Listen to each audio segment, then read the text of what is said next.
¿Quién te sostiene? ¿Saben ustedes, mis hermanos, quién los sostiene?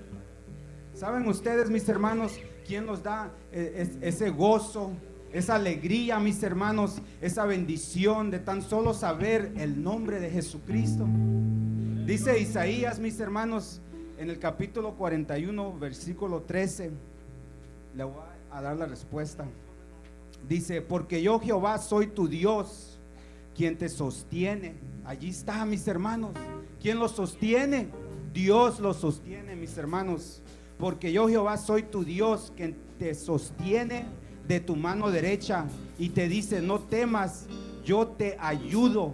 No tenemos nada que temer, mis hermanos. Tenemos que venir a pasar este tiempo gozosos, darle libertad a nuestro espíritu, mis hermanos, buscar más de la presencia de Dios. Mis hermanos, allí donde están, dejen su lugar y pasen aquí enfrente, mis hermanos, a darle esa gloria al Señor con una alabanza viva, mis hermanos, y darle las gracias, levantar nuestra mano derecha y decirle: gracias por sostenerme, Señor.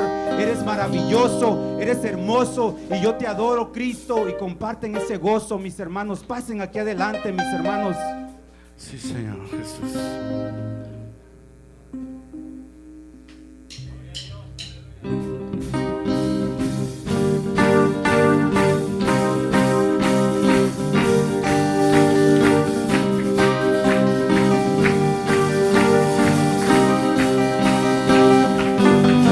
Como hizo David delante de Dios, yo danzaré y me gozaré delante de mi Rey. Como hizo María con el tamboril, yo aplaudiré y cantaré delante de mi Rey.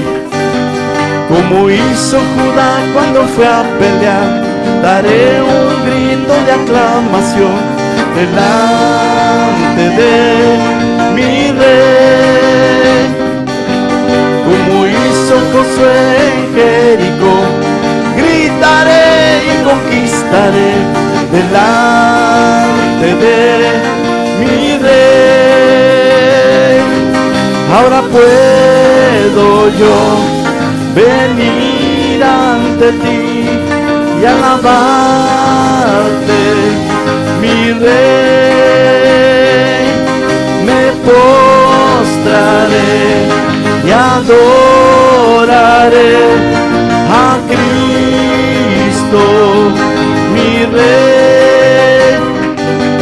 Como hizo David delante de Dios, yo danzaré y me gozaré delante de mi Rey. Como hizo María con el tamboril, yo aplaudiré y cantaré delante de mi Rey.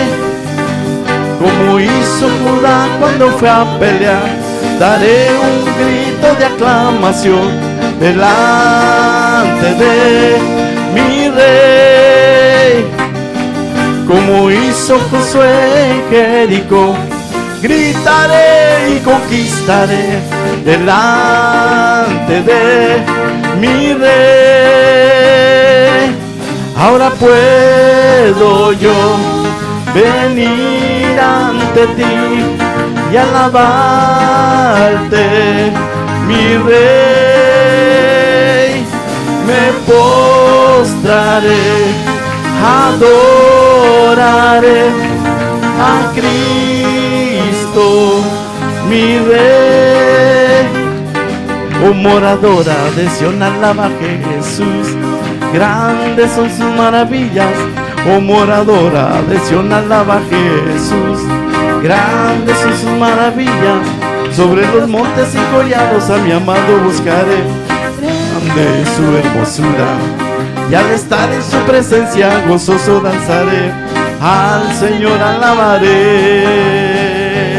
Oh moradora de Sion, alaba a Jesús, grandes son sus maravillas. Oh moradora de Sion, alaba a Jesús, grandes son sus maravillas. Sobre los montes y collados a mi amado buscaré, grande es su hermosura, al estar en su presencia, gozoso danzaré, al Señor alabaré. Oh moradora de Sion, alaba a Jesús, grandes son sus maravillas. Oh moradora de Sion, alaba a Jesús, grandes son sus maravillas. Dile grande, grandes son sus maravillas, grandes son sus maravillas, grande es Jesús, digno de alabar, grande es Jesús, digno de alabar, digno de alabar, digno de alabar. Tú eres grande Jesús, grande es su nombre, díselo. Tú eres grande Jesús, grande es su nombre, y grande es Jesús, digno de alabar, grande es Jesús, digno de alabar, digno de alabar, digno de alabar. Tú eres grande Jesús, grande es su nombre. Tú eres grande Jesús, grande es su nombre. Hay muchas formas de alabar su nombre en esta tarde, oh Jesús. Hay muchas formas de glorificarle, pero ahora lo haré así. Hay muchas formas de alabar su nombre en esta tarde, oh Jesús. Hay muchas formas de glorificarle, pero ahora lo haré así. El son de danza, el son de danza, celebraremos a Jesús. El son de danza, el son de danza, lo haré así por causa de Jesús. El son de danza, el son de danza, celebraremos a Jesús. El son de danza, el son de danza, lo haré así por causa de Jesús. Y la la la la la la la la la la la la la la. La la la la la la la la la la la la la. Sacó mi vida del anonimato, me dio corona y vestido real. Así es Jesús que exalta al pequeño, pero ahora lo haré así. Sacó mi vida del anonimato, me dio corona y vestido real. Así es Jesús que exalta al pequeño, pero ahora lo haré así. El son de danza, el son de danza, celebraré. El son de danza, el son de danza, lo haré así por causa de Jesús. El son de danza, el son de danza, celebraremos a Jesús. El son de danza, el son de danza, lo haré así por causa de Jesús. Y la la la la la la la la la la la la la la. Y la la la la la la la la la la la la la la. Remolineando, remolineando, celebraremos a Jesús. Remolineando, remolineando, lo haré así por causa de Jesús. Remolineando, remolineando, celebraremos a Jesús. Remolineando, remolineando, lo haré así por causa de Jesús. Y la la la la la la la la la la la la la la la. La la la la la la la la la la la la la la la. Y saldrá el Señor, peleará contra naciones, como cuando peleó en el día de la batalla. Jesús postrará sus pies sobre el monte de los olivos, y reinará el Señor sobre toda la tierra. Victorioso guerrero, victorioso en batalla, victorioso en la guerra, es Jesús. Victorioso guerrero, victorioso en batalla, victorioso en la guerra, es Jesús. Y saldrá el Señor, peleará contra naciones, como cuando peleó En el día de la batalla, Jesús postrará sus pies sobre el monte de los olivos, y reinará el Señor sobre toda la tierra. Victorioso guerrero, victorioso en batalla, victorioso en la guerra, es Jesús. Victorioso guerrero, victorioso en batalla, victorioso en la guerra, es Jesús. Y grita y canta, danza alegremente en su presencia, gira, salta, dando vueltas para Cristo. Él vive, vive para siempre, Él es el Rey. Y grita y canta, danza alegremente en su presencia, gira, salta, dando vueltas para Cristo. Él vive, vive para siempre, Él es el Rey. Te alabaré, te cantaré y te agradeceré su grande amor, Jesús. Cambiaste mi lamento en alabanza, sanaste mi herido corazón. Te cantaré y te agradeceré su grande amor, Jesús. Cambiaste mi lamento en alabanza, sanaste mi herido corazón. Y ahora grita y grita y canta, danza alegremente en su presencia, gira, salta, dando vueltas para Cristo. Él vive, vive para siempre, Él es el Rey. Y grita y canta, danza alegremente en su presencia, gira, salta, dando vueltas para Cristo. Él vive, vive para siempre, Él es el Rey. Destruiremos fortaleza en el nombre de Jesús. Si quieres tú tener este poder, solamente tienes que alabarle a Él. Y destruiremos fortalezas en el nombre de Jesús. Si quieres tú tener ese poder, solamente tienes que alabarle a Él. Toma tu instrumento, toma tu armamento, eres poderoso en Dios. Toma tu instrumento, toma tu armamento, eres poderoso en Dios. Y destruiremos fortalezas en el nombre de Jesús.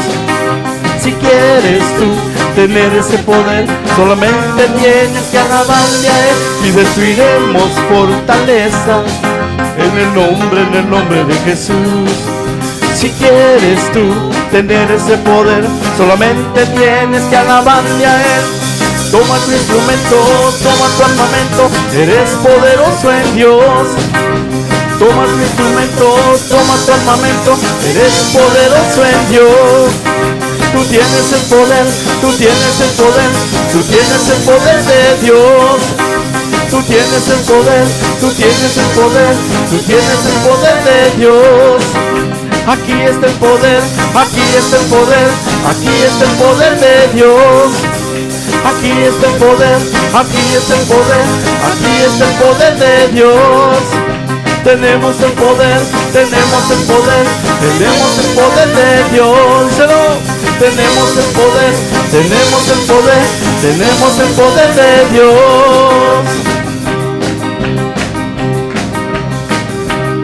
Aún es tiempo, aún es tiempo de restauración. Aún es tiempo, aún es tiempo de restauración. La tierra pasará, los cielos se moverán, reyes caerán, reinos se olvidarán, mas tu palabra no pasará, permanecerá. La tierra pasará, los cielos se moverán, reyes caerán, reinos se olvidarán, mas tu palabra no pasará, permanecerá. Aún es tiempo, aún es tiempo de restauración. Aún es tiempo, aún es tiempo de restauración. La tierra pasará, los cielos se moverán, reyes caerán, reinos se olvidarán, mas tu palabra no pasará, permanecerá. La tierra pasará, reyes caerán, reinos se olvidarán, mas tu palabra no pasará, permanecerá. Dile, aún es tiempo, aún es tiempo, aún es tiempo de restauración. Aún es tiempo, aún es tiempo de restauración. Sí, Señor. Gloria a Dios, gloria a Dios. Te adoramos, Cristo. Gloria a Dios. Gloria a Dios. Cristo, yo Adoren al Señor, mis hermanos. Adoren al Señor. Adoren al Señor allí donde están, mis hermanos. No se Cristo, yo te amo.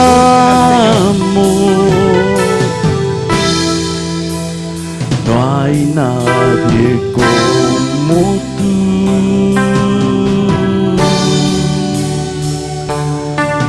Jesús. Cristo, yo te amo. Cántalo. Cristo, yo te amo.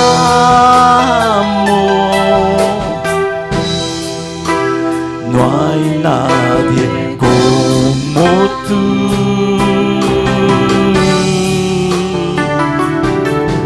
Jesús. Y no sé dónde estuviera si yo a ti no te tuviera, si no hubiera conocido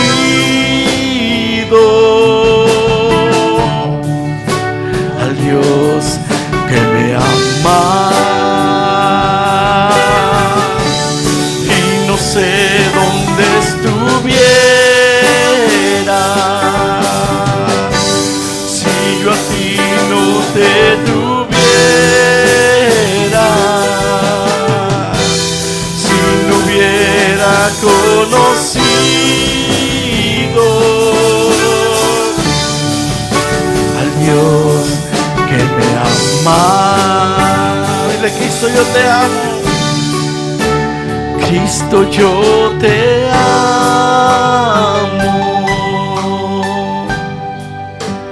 Cristo, yo te amo. Esta es su oportunidad, díselo. No hay nadie como tú.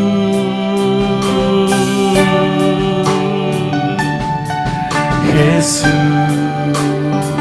Sí, Señor. Cristo, yo te amo.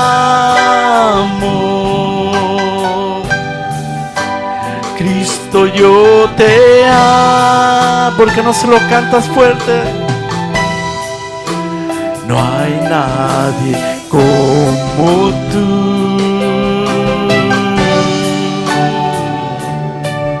Jesús, sí, Señor. Y no sé dónde estuviera si yo a ti no te tuviera, si no hubiera conocido al Dios que me ama. Y no sé dónde estuviera si yo a ti no te tuviera, si no hubiera conocido al Dios que me ama. Cristo, yo te amo.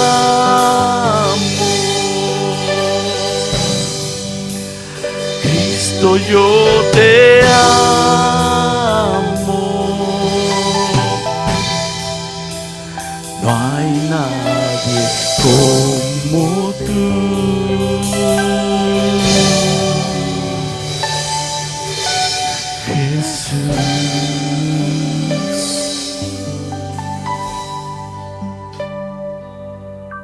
Gloria a Dios. Que el Señor siga bendiciendo a nuestros hermanos músicos. Son una bendición, mis hermanos. Gócense, mis hermanos, y alégrense y tomen este tiempo de buscar más del Señor y alégrense con sus hermanos. Bueno, mis hermanos, el tiempo corre. Niños, por favor, a su salón. Jóvenes, a la capilla. Hermanos adultos, preparan el estómago para el alimento espiritual.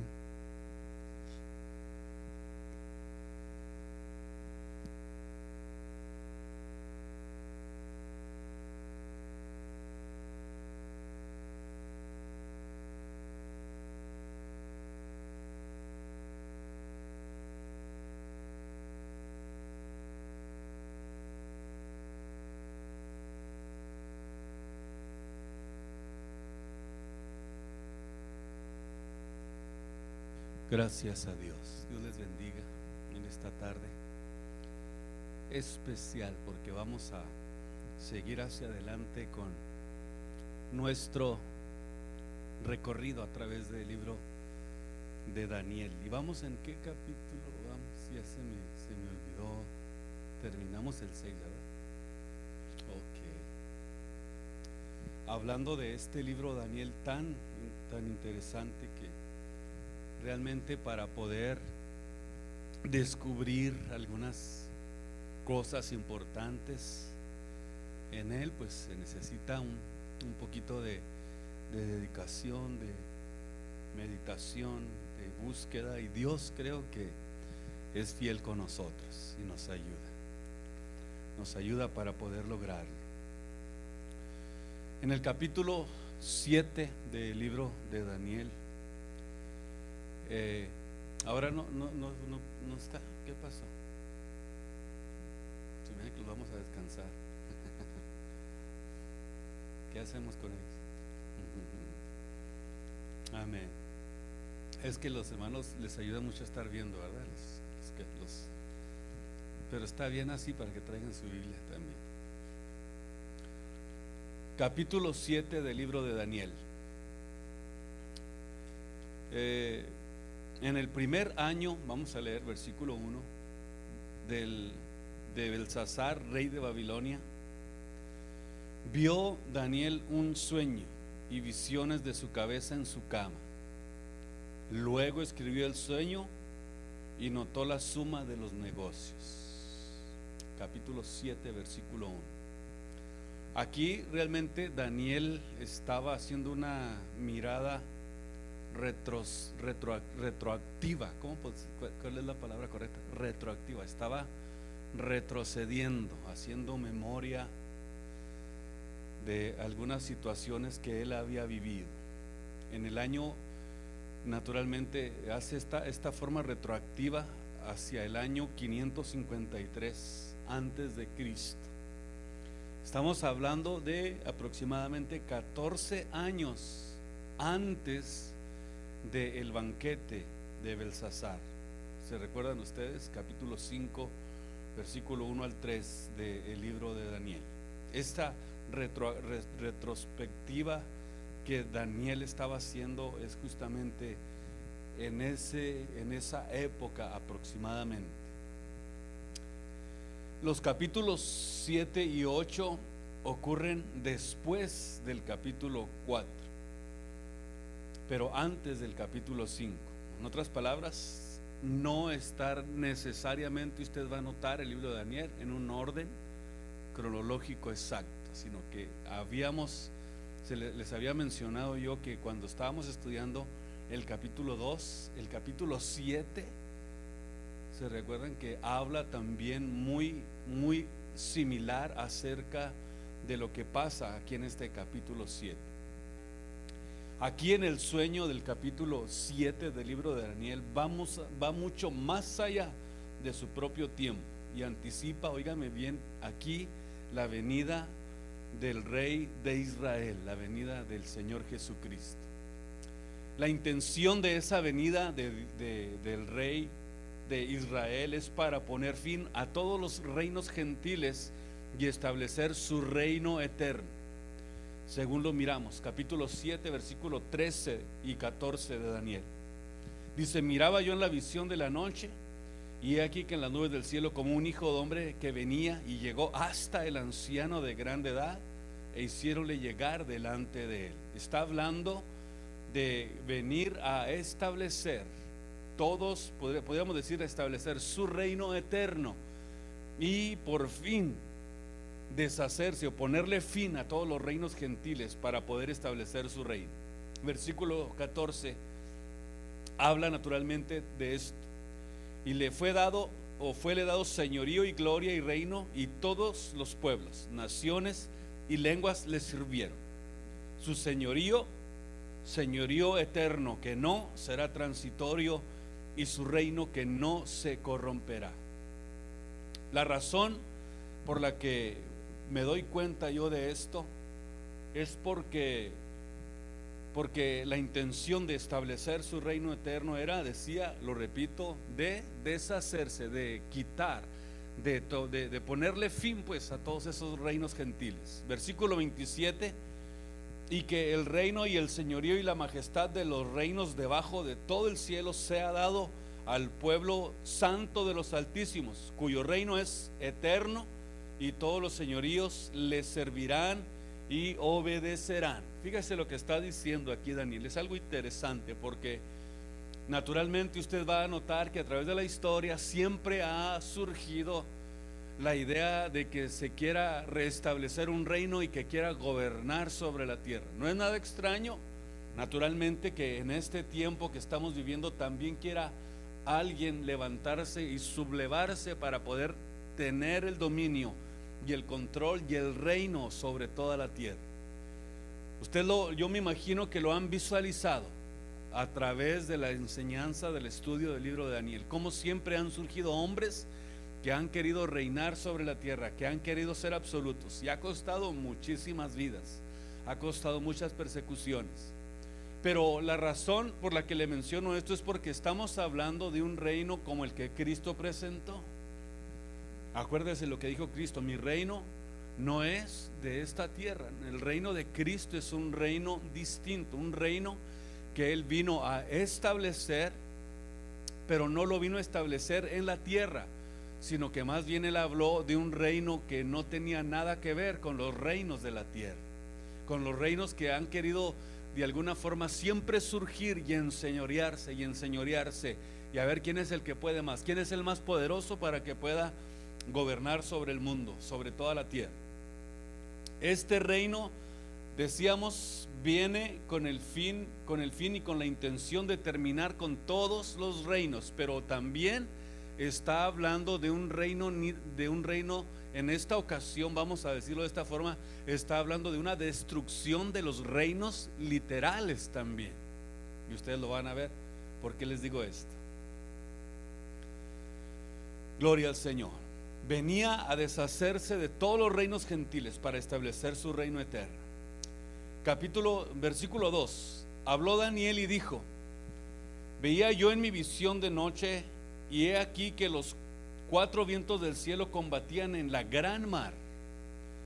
Ahora quiero que ustedes, si tienen, ¿cómo pudiera decir?, una idea en su mente de lo que es ese lugar donde estaba este reino, ustedes se van a dar cuenta que cuando se trata del gran mar, se utiliza este superlativo para poder aludir a lo que es el área del mar Mediterráneo. La razón por la que habla de esta alusión al al mar Mediterráneo es porque es mucho mayor en tamaño que las otras masas de agua que existen en esa parte, en esa área del mundo. Esa es la razón por qué siempre alude, o pudiéramos decir que se usa este superlativo refiriéndose al mar Mediterráneo. Es uno de los mares más grandes que hay en el mundo en esa parte. Así que este mar se utiliza para representar naciones y para representar también pueblos. Por eso habla Daniel acerca de esto. Subían de la mar. Versículo 3. Y 4 bestias grandes diferentes, la una de la otra. Fíjese, está hablando de 4 bestias grandes diferentes, la una de la otra, subían de la mar. Ahora, por eso le digo que está hablando naturalmente de esa área geográfica, específicamente donde está el mar Mediterráneo, que es el mar Mediterráneo, alcanza para el área donde está Grecia, para donde estaba Constantinopla. Se recuerda que hay una porción del mar que se va hacia el lado sur, hacia el lado norte, perdón, y para ese lado es donde estaba Constantinopla, Grecia. Hacia el otro lado del mar Mediterráneo está Egipto, y luego si sigue más adelante está hacia el lado del frente está Roma, Italia, y luego Francia, Portugal, España. Entonces quiere decir que ese mar abarcaba algunas áreas importantes. Yo sé que ustedes lo han visto y por eso estoy tratando de darles una idea de lo que se está tratando aquí. Por eso se utilizaba también esta expresión de la mar, subían de la mar, porque siempre se utilizaba con ese superlativo. Estas bestias representan los mismos imperios que corresponden a las partes individuales. ¿Se recuerda usted de la estatua humana que levantó Nabucodonosor en el capítulo 2?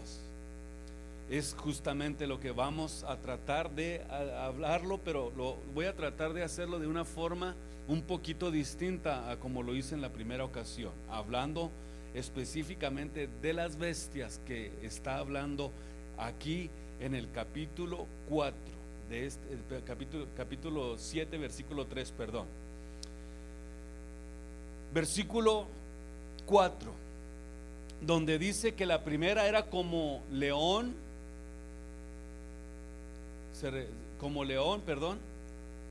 y tenía alas de águila. Imagínense usted, quería yo traer imágenes, pero no se pudo. ¿Cómo usted puede visualizar a un león con alas de águila? Yo estaba mirando hasta tanto que sus alas fueron arrancadas y fue quitada de la tierra, y púsose enhiesta sobre los pies a manera de hombre, y fuele dado corazón de hombre. Versículo 4 estamos leyendo, donde está hablando de la primera bestia. Imagínese usted a un león con alas de águila, león con alas de águila. El rey de la selva del que estamos hablando, del león que tenía alas de águila, representa a Babilonia. ¿Sabe por qué? Por su poder, por su ligereza, por su rapacidad. Los leones alados, era muy natural que usted los mirara en Babilonia como que si estuvieran montando guardia en las puertas de los palacios reales de esa ciudad de Babilonia. Los contemporáneos antes de Daniel, como sería Jeremías, Ezequiel, Habacuc, también utilizaban o empleaban o emplearon en alguna ocasión, si usted lee esos libros, este tipo de representación o este tipo de fórmula, o cómo pudiera decir, utilizando lo que serían los animales para referirse al reino en el que Nabucodonosor estuvo reinando. Utilizaban mucho el sistema o el reino animal para describir a Nabucodonosor. Esa es la razón por la que quería hablarles un poquito acerca de esto. La primera bestia era como un león que tenía alas de águila.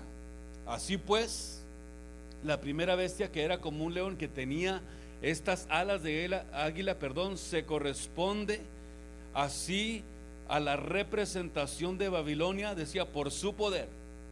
En otras palabras, yo creo que Daniel estaba acostumbrado a ver este tipo de representaciones, este tipo de símbolos babilónicos. Por eso no le era difícil tratar de entender que esta forma de representación está naturalmente hablando de Babilonia.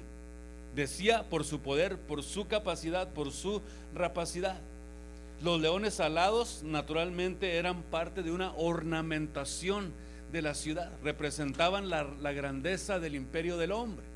Por eso es que usted los miraba en las puertas de los palacios reales en Babilonia, porque estaba una representación de la grandeza del imperio del hombre. Nada que ver con Dios, por supuesto. Todo lo que sucedía en Babilonia, casi por lo normal, tenía que ver con la grandeza del rey Nabucodonosor. Mientras Nabucodonosor tenía alas de águila, él volaba, como dice la Biblia, en su arrogancia, en su soberbia, hasta que las alas, dice la Biblia, que le fueron arrancadas.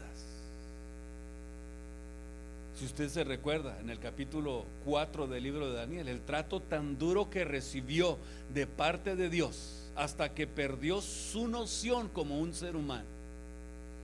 Decíamos que le dio una enfermedad que se llamaba, ¿se recuerda?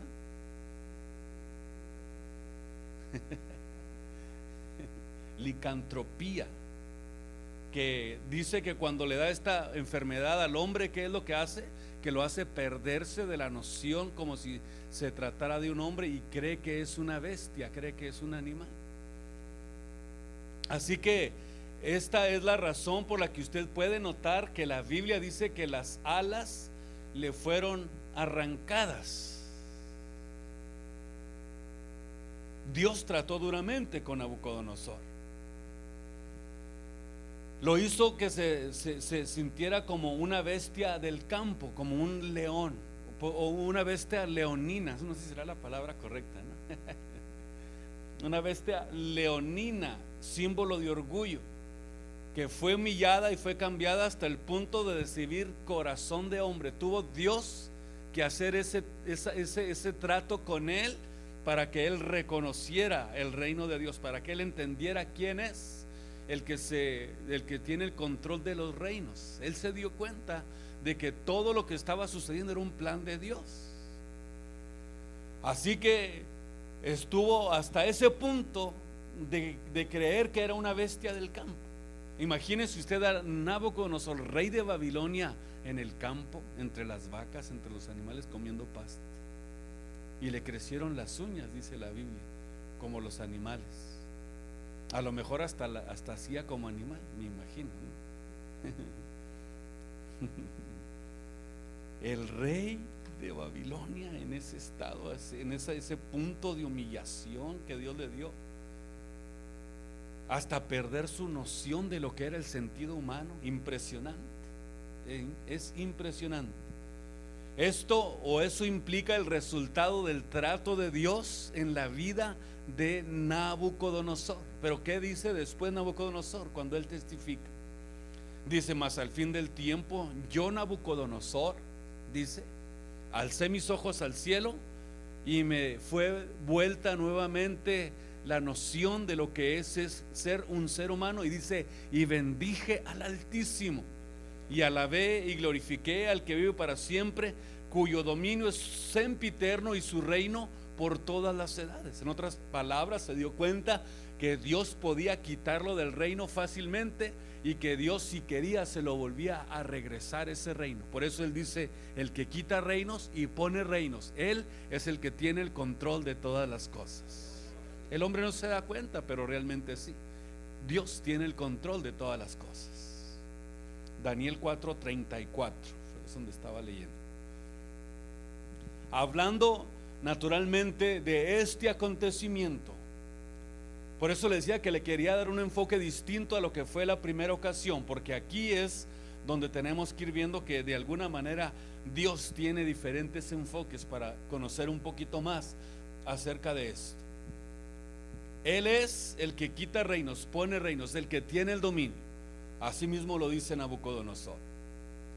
La segunda bestia, capítulo 7, versículo 5, es semejante a un oso, la cual se puso a un lado y tenía en su boca 3 costillas entre sus dientes. Y le fue dicho así: levántate, traga carne mucha, o sea, come mucha carne. Un oso carnívoro, porque le dijo que comiera mucha carne. Media y persa, estamos hablando de dos ¿cómo pudiéramos decir? De dos reinos que existieron en el tiempo de el rey Belsasar. Usted sabe que Belsasar pertenecía al reino de Medo-Persa. Mientras que pudiéramos decir que se trata de Medo-Persa, mientras que las costillas devoradas eran naciones que ellos mismos habían conquistado.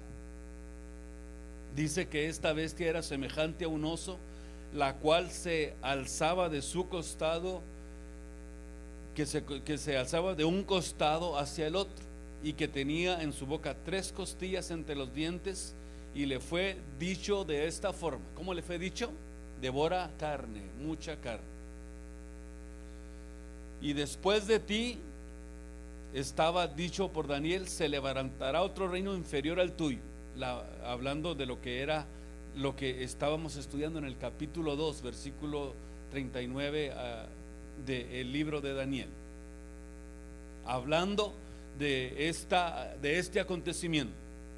Y esta segunda bestia corresponde naturalmente al imperio medo-persa, en correspondencia, como lo que decíamos, lo que dice el capítulo 2, con el pecho y los brazos de plata de la estatua de Nabucodonosor.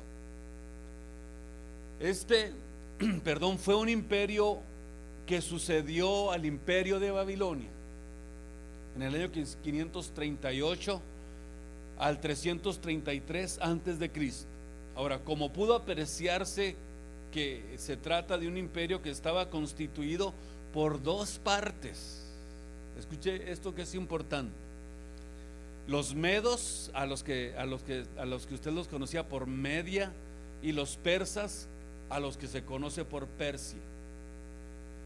Y aunque estos 2 reinos eran fuertes, el uno, o pudiéramos decir, uno era un poco más que el otro. De allí es que se trata de esta bestia que habla Daniel, que era semejante a un oso. Se alzará más de un costado, de un lado al otro. Y esto significa realmente que Persia era más fuerte que Media. Si usted nota que existían en esa época, y la Biblia habla de estos 2 reinos, que eran 2 personajes, que era Belsasar y el otro era Ciro, ¿se recuerda? De estos 2 reinos. Entonces, cuando habla de que las 3 costillas en la boca del león, se refieren al triple dominio de su imperio. A saber, esto que es importante: Media y Persia y Babilonia. En cuanto a levantarse y devorar mucha carne, son las conquistas arrolladoras que sucedieron en ese imperio. Fíjese, ellos conquistaron Lidia, Babilonia, Egipto, que fueron los reinos que ellos pudieron conquistar. No obstante, esas 3 costillas en la boca simbolizan los 3 reinos regionales conquistados por los medos y persas, de lo que estoy tratando: Lidia, Babilonia y Egipto. Así que fuere como fuere, este imperio medio-persa también fue un imperio notable, que también mantuvo su fuerza, mantuvo su dominio, y pudo tener este control sobre esa área de ese reino en esa parte del mundo. La plata fue el instrumento de pago de los tributos, de modo que la plata es símbolo de ese segundo imperio dominador, que era el imperio de Persia. Dice la historia que en Persia abundaba la plata, y los persas eran tremendamente bien organizados. Impusieron un sistema perfecto de recaudación de impuestos en todas las regiones del imperio, para poder tener ellos suficiente para poder seguir haciendo conquistas y más conquistas. Así que a todos los obligaban al pago de lo que venían a hacer los impuestos, pero tenían que hacerlo con plata. Es interesante de notar algunas cosas importantes acerca de lo que sucedió en ese tiempo, en estos reinos. Este imperio medo-persa no tuvo, óigame bien, algo importante, la gloria y el esplendor de Babilonia y su oro, pero sí tuvo más fuerza, ya que usted puede notar que prevaleció y conquistó precisamente a Babilonia, estos imperios, el medo-persa. Prevaleció, a pesar de que no fue tan deslumbrante, a pesar de que no fue un imperio tan importante como fue el imperio babilónico, pero sin embargo se puede ver que tenían tenían poderío económico que era grande, aunque probablemente no era, como le mencionaba anteriormente, lo que vendría a ser el imperio tan vislumbrante como lo fue el imperio de Babilonia. No se puede comparar, pero sin embargo el control y el dominio lo tuvieron, porque por esa causa usted puede notar que vino justamente este imperio medo-persa. ¿Y qué fue lo que sucedió? Que en los tiempos en que ellos conquistaron, echaron hacia abajo el imperio babilónico. Así que eso es lo que realmente simboliza esta segunda bestia, que es semejante al oso, que habla de las conquistas que ellos tuvieron.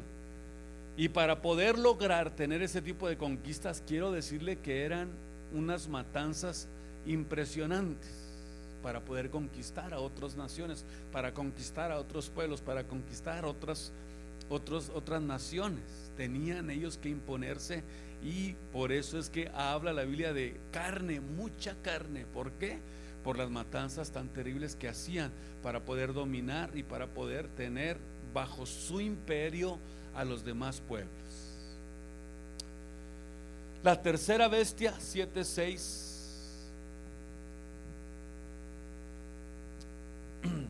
Después de esto yo miraba, y aquí otra semejante a un tigre, y tenía 4 alas de ave en sus espaldas. Tenía también esta bestia 4 cabezas, y le fue dada potestad, o fuele dada potestad.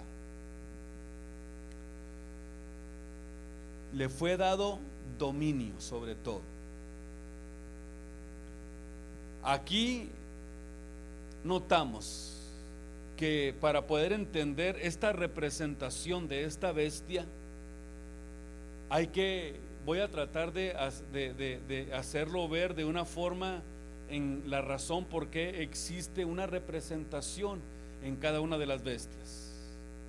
Aquí decíamos que en este reino representaba el bronce. Ya dijimos, el imperio medo-persa era el imperio de la plata, y el imperio de Nabucodonosor de Babilonia era el imperio del oro. ¿Okay? Ahora estamos hablando de lo que es esta representación de la tercera bestia. Por ejemplo, un soldado medo-persa vestía un turbante como una túnica superior con mangas largas y pantalones. Este vestuario era confeccionado de tela, pero un soldado griego llevaba un casco de bronce, una coraza de bronce, un escudo de bronce y una espada de bronce. Los egipcios llamaban a los griegos los hombres de bronce, ya que las corazas de los soldados griegos eran hechas con ese metal. Y según historiadores dicen que este tipo de forma llamaba poderosamente la atención de aquellos que podían verlos. Esta forma de vestirse que llamaban poderosamente la atención. Podemos entender el efecto aterrador que provocaría la visión del ejército griego, por ejemplo, cuando estaba en un campo de batalla. Imagínese usted un ejército vestido de esa manera en el campo de batalla. Por eso es que llamaban la atención de una forma muy impresionante.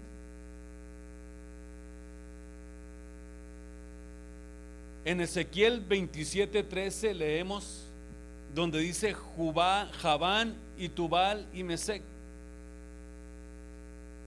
comerciaban también contigo, con hombres y con utensilios de bronce comerciaban en las ferias. Javán, que naturalmente es la representación de Grecia, o es Grecia en hebreo lo que significa Javán. Y puede verse ya en tiempos de Ezequiel, Grecia, Javán, era entendida en el tratamiento y en el uso del bronce. Por eso cada uno de los imperios es representado de acuerdo a la tradición o al sistema o a la forma en que ellos daban a conocer lo que era, lo que vendría a ser como, ¿cómo pudiéramos decirle? Vendría a ser como una representación de un imperio, como lo fue el imperio babilónico, como lo fue el imperio de Medo-Persa, como lo fue también este imperio de la que estamos hablando, que era la representación de la tercera bestia, que es y que tiene que ver con el bronce. Por eso decía que Javán es Grecia en hebreo. Y en los tiempos de Daniel dice que se podía entender que era la forma de entender que cuando se trataba del tratamiento de bronce era porque se estaba justamente se estaba refiriendo a Grecia. Ese nuevo imperio fue el que inició, óigame bien, el joven macedonio que se llamaba, ¿cómo se llamaba? Este joven macedonio que inició este imperio es un hombre muy popular. No se recuerda de este nombre. Mande. Lo voy a poner a que lean también, porque se me hace que me ha hecho falta que participen en la lectura de la Biblia. Este nuevo imperio, decía, lo inició un joven macedonio que se llamaba Alejandro Magno.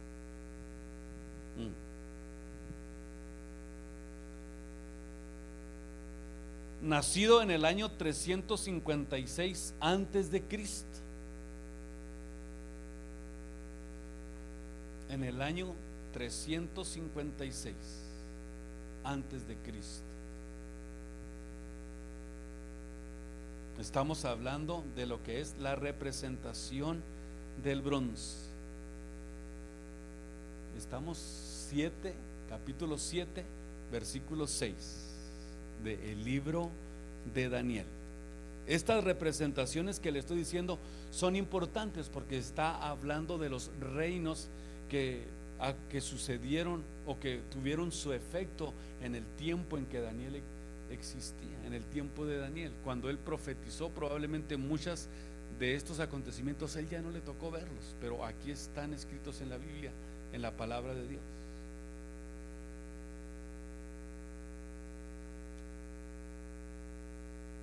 Así es. Esta representación de la que estamos hablando, del capítulo 7, versículo 6,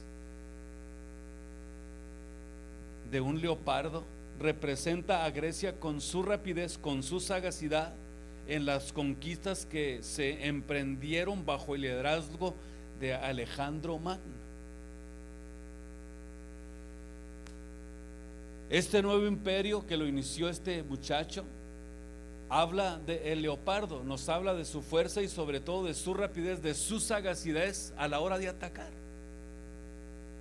Ese imperio llegó a ser tan impresionante, fue tan vasto que alcanzó desde Europa, África y hasta la India. Imagínense las conquistas que logró un hombre joven prácticamente, un joven que no vivió más que únicamente 33 años.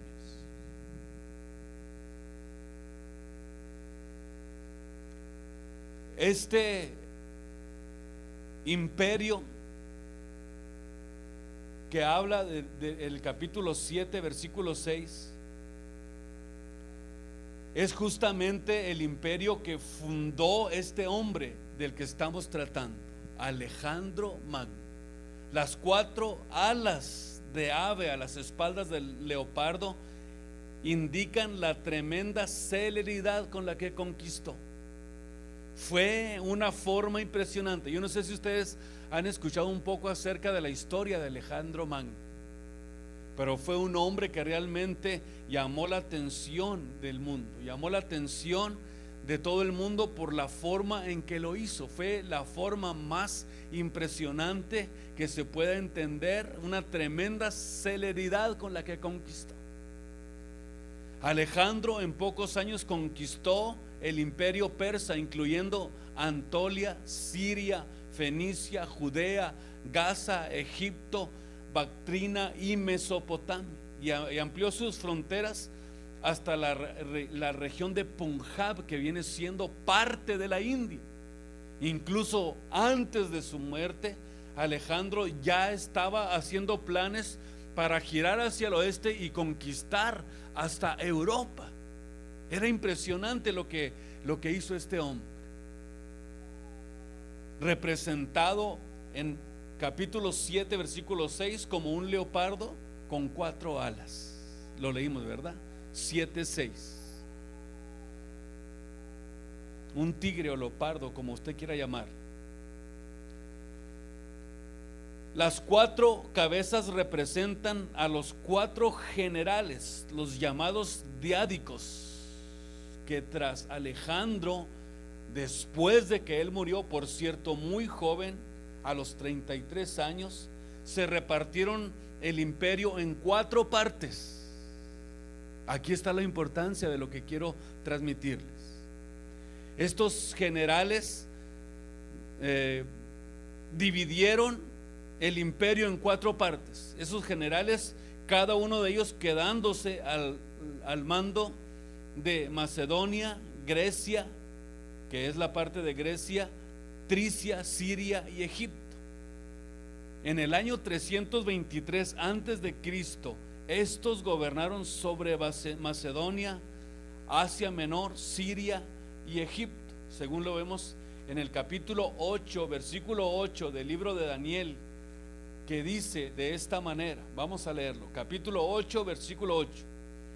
Y engrandecióse en gran manera el macho cabrío, y estando en su mayor fuerza, aquel gran cuerno fue quebrado, y en su lugar subieron otros 4 maravillosos hacia los 4 vientos del cielo.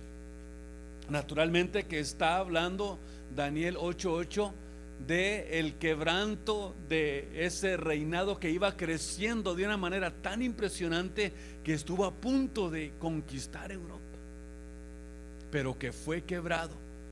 Y cuando este reino fue quebrado, después de que él murió, entonces fue cuando surgieron estos 4 reinos que gobernaron en esa parte del mundo: Macedonia, Asia Menor, Siria y Egipto. Por eso es que Daniel aquí en el capítulo 8, versículo 8, habla específicamente de este acontecimiento que le sucedió a Alejandro Magno. Amén. Así que es algo interesante poder entender cómo es que Dios siempre ha estado muy al pendiente de todo lo que sucede en cada uno de estos reinos. Estos reinos que fueron establecidos y que fueron de alguna manera, ¿cómo pudiera explicarlo?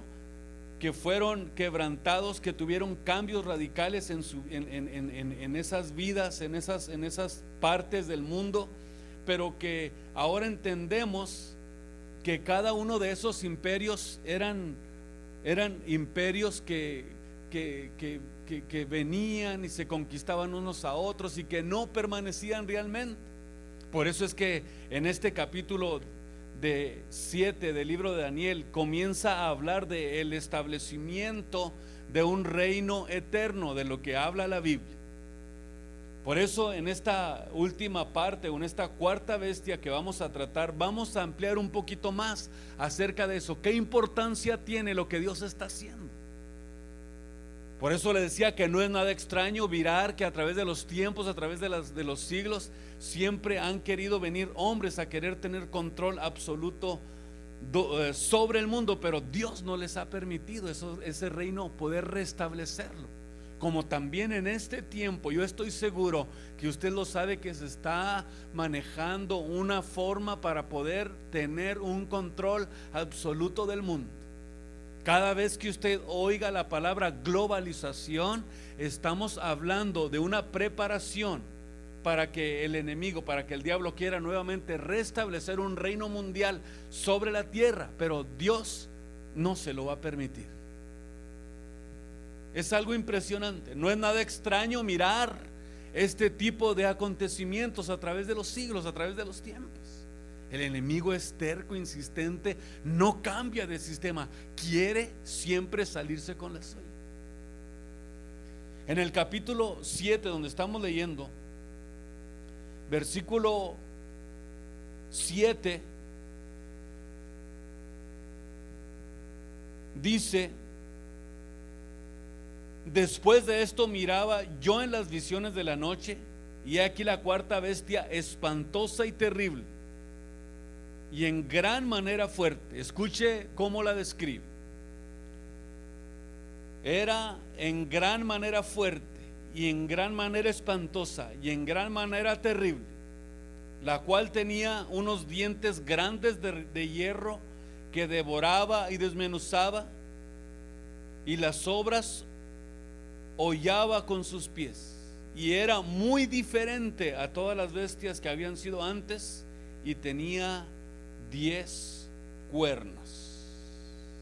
Y tenía 10 cuernos. La cuarta bestia de la que habla Daniel, naturalmente que está hablando de un imperio que a través de los siglos ha persistido y no se ha terminado. Aún desde los tiempos de Daniel, esta bestia ha permanecido. Ha utilizado diferentes fórmulas, diferentes sistemas, pero siempre ha permanecido. Pero lo único que ha hecho es cambiar de fórmulas, cambiar de estrategias, pero nunca se ha terminado.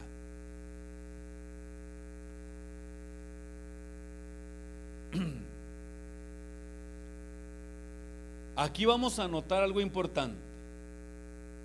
Estas porciones escriturales que leímos corresponden con el mismo imperio que puede ser, que no puede ser naturalmente otro, sino solamente, usted ya lo sabe, el imperio romano, representado por el hierro devastador de sus conquistas.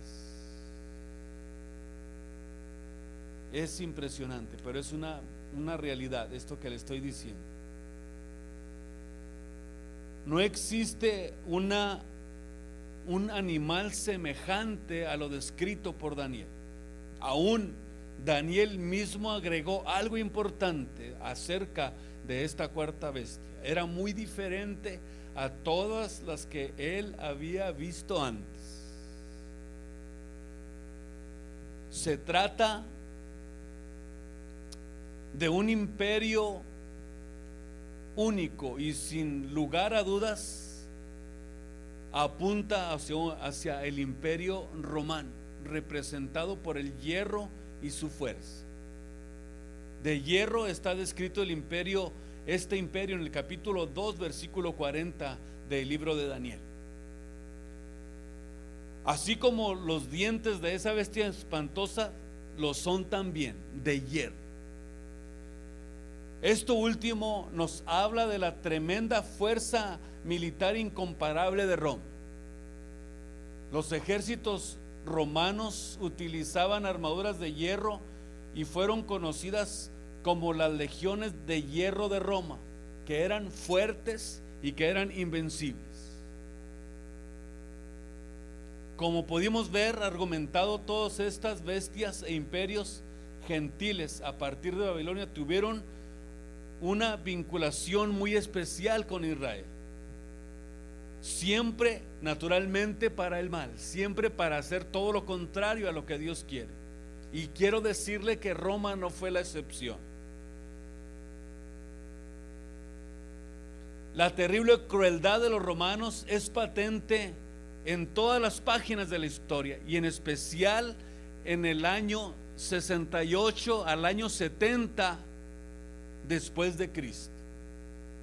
De hecho, en ese tipo de revueltas donde Roma con su hierro desmenuzador hizo, óigame bien, una destrucción sobre la ciudad de Jerusalén, donde muchos cristianos murieron. Y aún muchos que estaban presos en Roma también murieron por causa de esa persecución que se levantó en contra de la iglesia de Cristo. ¿Y sabe usted a quién le tocó morir en Roma? en el tiempo de ese reinado, de esa desmenuza, de eso que estaba sucediendo con esta terrible bestia de la que habla la Biblia. ¿Sabe a quién le tocó morir en el año 68, en el tiempo de Nerón? Nada más y nada menos que al apóstol Pablo.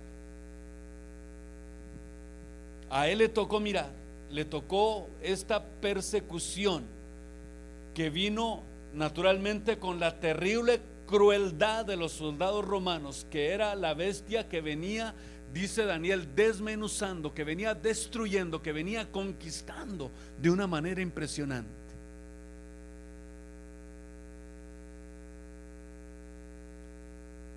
Pero en realidad Roma no fue una realidad independiente de otras. La escritura de Daniel en el capítulo 2 nos dice que las piernas no eran totalmente de rayos de hierro, sino que también estaban mezcladas con bronce en cuanto a los muslos de las piernas. Entonces quiere decir que esta espantosa, en gran manera, del capítulo 7 versículo 19, que tenía dientes de hierro y uñas de bronce, Daniel 7 versículo 19, donde dice: entonces tuve deseo saber la verdad acerca, dice Daniel, de la cuarta bestia, que era tan diferente a todas las otras, espantosa en gran manera, que tenía dientes de hierro y sus uñas de metal, que devoraba y desmenuzaba y las sobras hollaba con sus pies. Capítulo 7 versículo 19. Tuvo gran curiosidad por saber de quién se trataba, quién era este imperio, quién era esta bestia que se había levantado. La historia nos dice que Roma estuvo bajo la poderosa influencia de la cultura griega, hasta a punto de compartir hasta sus mismos dioses. Decimos esto porque es importante destacar el tremendo peso e influencia que Grecia tenía como principal exponente de lo gentil. Tiene también en la actual sociedad, pudiéramos decir occidental, esta idea griega sobre esas áreas. No obstante, Roma fue absolutamente devastador en sus conquistas de los pueblos, imponiendo lo que ellos le llamaban la Pax Romana. No sé si ustedes recuerdan que hablé un poquito de esto en una ocasión, que lo único que hacían es esgrimir la espada, castigar y naturalmente utilizar la visión que recibió Constantino, la visión de la cruz. Cada vez que ellos llegaban e imponían la cruz, y la cruz simbolizaba que ellos venían a conquistar.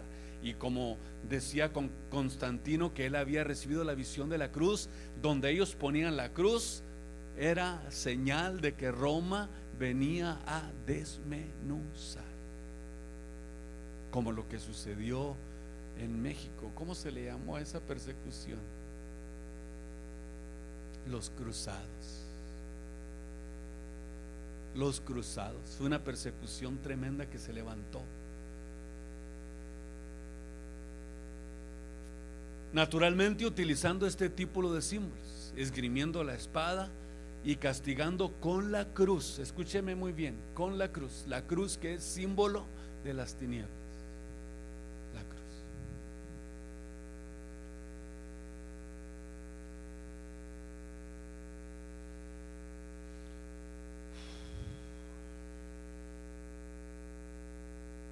¿Y qué era lo que hacían? Que lo primero era un sometimiento a partir de esa paz impuesta. Óigame, ¿qué tipo de paz?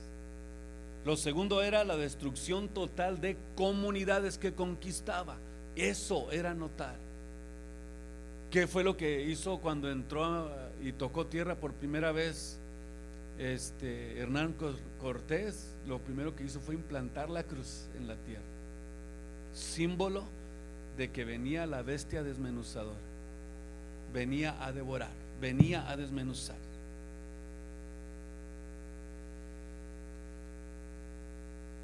Gloria al Señor.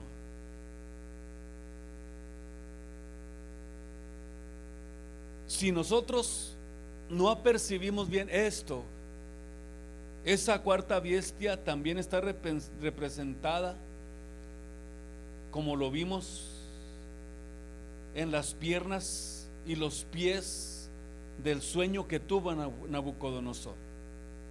Sufre un proceso o devenir, irrumpe en la escena mundial siendo fuerte como el hierro y usando la fuerza que tenía de hierro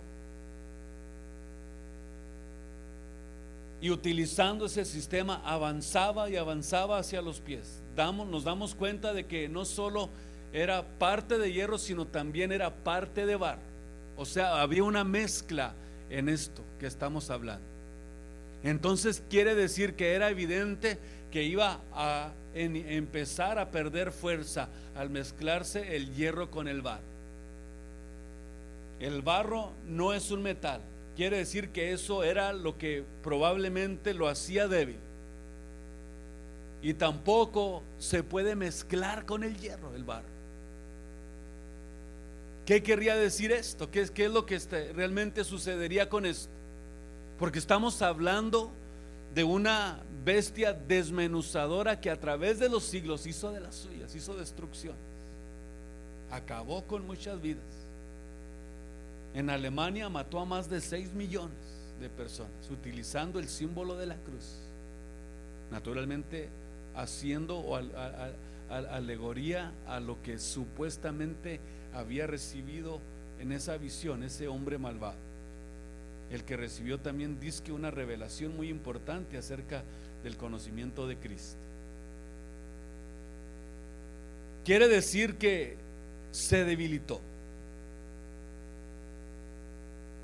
pero realmente lo que sucedió es que la cuarta bestia sufrió una transformación. Y esta transformación que sufrió esta cuarta bestia fue hasta el punto de aparentar estar muerta esta bestia. Y aparentemente está dormida. Usted se nota y dice, pero ¿cuál imperio romano, hombre? Pues si no pasa nada. Usted lo ve viajando por el mundo, dando la paz de Dios por todos lados, y como que es una inocencia hecha carne, como que todo está bien, pero el imperio romano tiene una fuerza que usted no tiene idea. Se adormeció, pero solamente se adormeció por un tiempo. Resurgirá con ímpetu de nuevo con sus 10 cuernos sobre su cabeza. Evidentemente esos 10 cuernos son 10 reyes que se van a aliar con ella para que pueda resurgir. Esos reinos que vienen dominantes, deberá aparecer en el contexto del imperio romano renacido, ya que de ninguna manera existieron en el antiguo imperio romano. Estamos hablando de un acontecimiento que viene a resurgir en la última etapa de la iglesia de Cristo. Imagínese usted hasta dónde se extendió Daniel, hasta dónde pudo él visualizar lo que acontecería, lo que sucedería a la iglesia de Cristo. Pero la historia, sabemos que el imperio romano, como tuvo tal fuerza imparable como la fuerza de hierro, hasta que siendo ya notoria su decadencia en el año 395, el emperador Teodosio decidió dividir el imperio entre sus hijos Arcadio y Honorio para poder gobernar mejor, o poder estar gobernando mejor su territorio.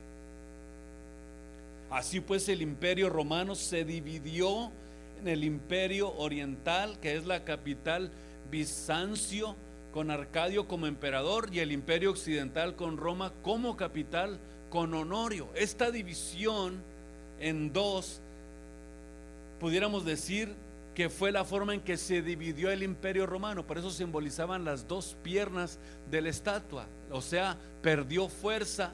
Pero ¿qué fue lo que sucedió cuando vino el impacto sobre esa estatua que se había levantado? Destruyó completamente. Esta división que sucedió hizo que perdiera fuerza. el imperio romano. Y finalmente, en el año 476 después de Cristo, Odoacro depuso el último emperador romano, que se llamaba Rómulo Augustulo. Y el imperio romano como tal aparentemente dejó de existir, aunque prosiguió la parte oriental del imperio, el imperio que se le llamó el imperio bizantino, que cayó en el año 1453. Pero ¿qué fue realmente lo que sucedió así? ¿Qué será realmente que cayó el imperio? Pudiéramos decir, en el sentido natural sí, pero en el sentido espiritual no cayó ese imperio.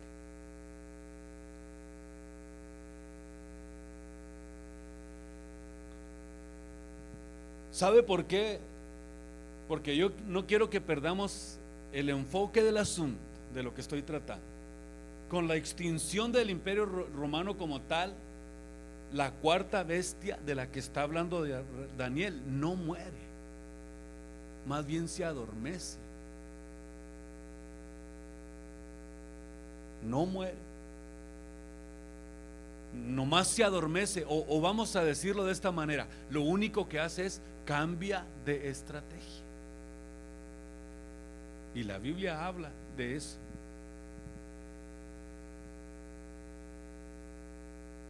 Así que no olvidemos que la cuarta bestia es Roma y será hasta el final. Apocalipsis capítulo 17, versículo 8. Hablando naturalmente de que Roma no ha muerto, sino que más bien se adormeció, sino que más bien cambió de estrategia, pero nunca ha dejado de ser ese imperio, esa bestia. Apocalipsis 17, 8 dice: la bestia que has visto fue. Vamos a tratar de describirlo de esta manera. Es lo último que quiero tratar, porque ya no me queda más tiempo. Vamos a ver Apocalipsis capítulo 17 y